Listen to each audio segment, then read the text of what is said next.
अगली खबर का रुख कर लेते हैं। ग्वालियर से जानकारी है, अग्निपथ के विरोध के मामले में पुलिस ने बड़ा एक्शन किया है और पुलिस ने 100 नामजद लोगों पर एफआईआर दर्ज की है।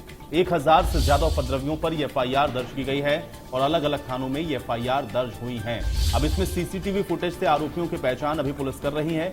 उपद्रवियों ने रेलवे स्टेशन पर तोड़फोड़ और आगजनी की थी और इसी मामले में 100 लोगों के खिलाफ नामजद रिपोर्ट दर्ज हुई है। बड़ी जानकारी है, सीसीटीवी फुटेज हालांकि अभी पुलिस खंगाल रही है और इसी के सहारे पुलिस आरोपियों की पहचान करने में लगी हुई है। ग्वालियर से जो बड़ी जानकारी है, अग्निपथ विरोध के मामले में पुलिस ने यह बड़ा एक्शन लिया है। तो पुलिस ने 100 नामजद लोगों पर एफआईआर दर्ज की है। जिस तरह से पुलिस चौकी में तोड़फोड़, उपद्रव, आगजनी की गई थी, उसको लेकर के 100 लोगों के खिलाफ नामजद ये रिपोर्ट दर्ज की गई है और इन सभी के अब सीसीटीवी फुटेज खंगाले जा रहे हैं, जिसके आधार पर आगे की कार्रवाई की जाएगी। तो अग्निपथ विरोध के मामले में पुलिस की तरफ से यह बड़ा एक्शन, क्योंकि उपद्रवियों ने रेलवे स्टेशन पर जमकर तोड़फोड़ की थी, आगजनी भी की गई रेलवे स्टेशन पर और अब इसी मामले को लेकर के 100 लोगों के खिलाफ नामजद एफआईआर दर्ज कर ली गई है। सीसीटीवी फुटेज पुलिस ने उस पूरे इलाके के निकाले हैं, जिसमें अब इन सभी को आइडेंटिफाई करने की कोशिश की जा रही है। चूंकि पुलिस को कल आपने देखा था कि खासी मशक्कत करनी पड़ी थी और जिस तरह से रेलवे स्टेशन में ग्वालियर में जमकर उपद्रव काटा गया था, उसके बाद पुलिस अलर्ट मोड पर बाद में नजर आई थी। जमकर बवाल हुआ था, तोड़फोड़ की गई थी, आगजनी की गई थी, सार्वजनिक संपत्ति को नुकसान पहुंचाया गया था और इसलिए पुलिस के द्वारा अब यह बड़ी कार्रवाई की गई है, जिसमें 100 लोगों के खिलाफ नामजद रिपोर्ट दर्ज की गई है। तो बड़ी जानकारी है, ग्वालियर में 100 लोगों के खिलाफ नामजद रिपोर्ट दर्ज हुई है। सीसीटीवी फुटेज पुलिस ने अब चेक करने शुरू किए हैं और इसी के आधार पर पुलिस अब आगे की कार्रवाई करेगी। ये तस्वीरें देखिए, हम आपको दिखा रहे हैं। तस्वीरें देखिए ग्वालियर रेलवे स्टेशन की, किस तरह से यहां पर जमकर उपद्रव हुआ, बवाल हुआ, तोड़फोड़ की गई और संपत्तियों को नुकसान पहुंचाया गया। सार्वजनिक संपत्ति को, रेलवे की संपत्ति को नुकसान पहुंचाया गया और इस वजह से जो बवाल हुआ, उसके बाद अब ये बड़ी कार्रवाई करने का मन बनाया है सरकार ने और 100 नामजद लोगों के खिलाफ एफआईआर दर्ज की गई है। सीसीटीवी फुटेज के आधार पर भी पुलिस अब इन आरोपियों की पहचान में लगी है।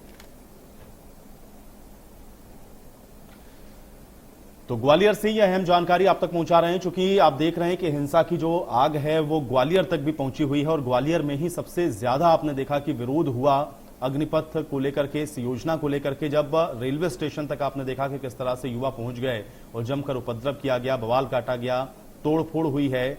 आपने देखा कि किस तरह से रेलवे स्टेशन परिसर के अंदर जो तमाम कमरे हैं उसके अंदर सार्वजनिक संपत्तियों को नुकसान पहुंचाया गया है। रेलवे की जो बेंच लगी हुई लोगों के बैठने के लिए, यात्रियों के लिए, उसको तोड़ दिया गया, जमकर तोड़फोड़ की गई है, आगजनी भी की गई। रेल ट्रैक के ऊपर भी आपने देखा किस तरह से कब्जा कर दिया गया था और उसके बाद वहां पर भी आगजनी की कोशिश की गई थी।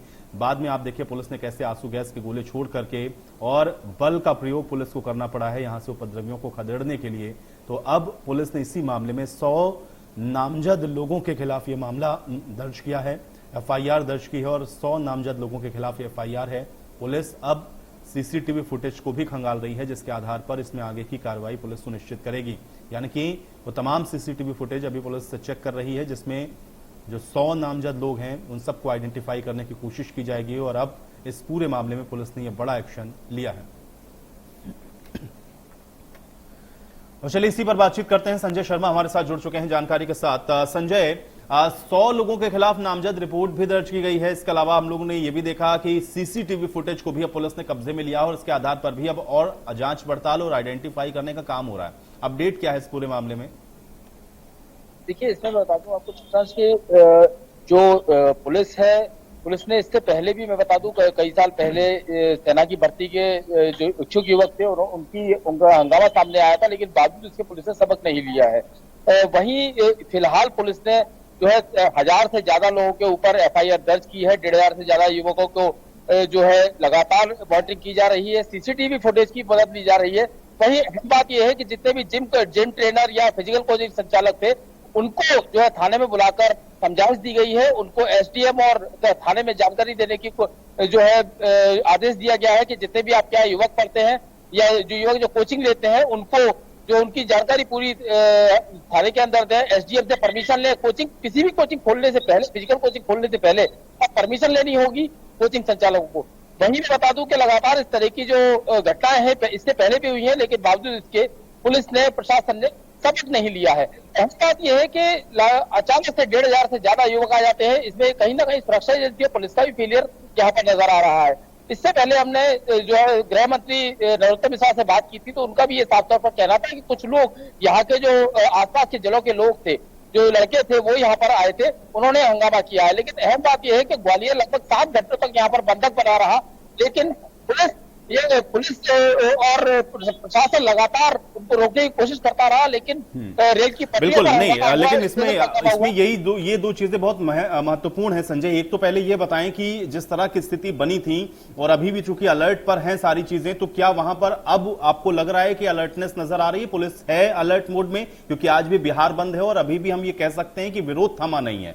दूसरा यह है कि कोचिंग संचालकों की जो भूमिका संदिग्ध नजर आ रही थी, या यहां पर हम लोगों ने देखा कि कुछ इस तरह की जो अफवाहें या कुछ मैसेजेस या कुछ जो वीडियोस वायरल हुए थे, उसको लेकर के भी स्थानीय स्तर पर प्रशासन कितना सख्त है? क्या उसको आइडेंटिफाई करने की कोशिश हो रही है कि दोबारा से कोई अफवाह न फैलने पाए? सोशल मीडिया की मॉनिटरिंग कैसे हो रही है? इन सारे विषयों को लेकर के क्या जानकारी है संजय? देखिए, पुलिस लगातार सोशल मीडिया पर नजर बनाए हुए है। वहीं 4 कोचिंग संचालकों को हिरासत में ले लिया गया है, उनकी जानकारी ली जा रही है, उनके यहाँ जो बच्चे पढ़ते थे उनकी जानकारी ली जा रही है।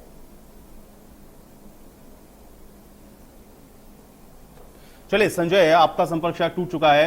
ये अहम जानकारी लगातार हम आप तक पहुंचा रहे हैं, क्योंकि बराबर लोगों की निगाहें इसी पर लगी हुई हैं और किसी भी तरह से लॉ एंड ऑर्डर की सिचुएशन ना बिगड़े, इसको लेकर के स्थानीय प्रशासन ने भी अपने स्तर पर जो प्रयास है वो अब जारी कर दिए हैं और इसी कड़ी में 100 लोगों के खिलाफ नामजद एफआईआर दर्ज की गई है। मध्य प्रदेश, छत्तीसगढ़ की हर खबर सीधे आपके मोबाइल फोन पर। अभी सब्सक्राइब करें हमारा चैनल और पाएं पल पल की खबर।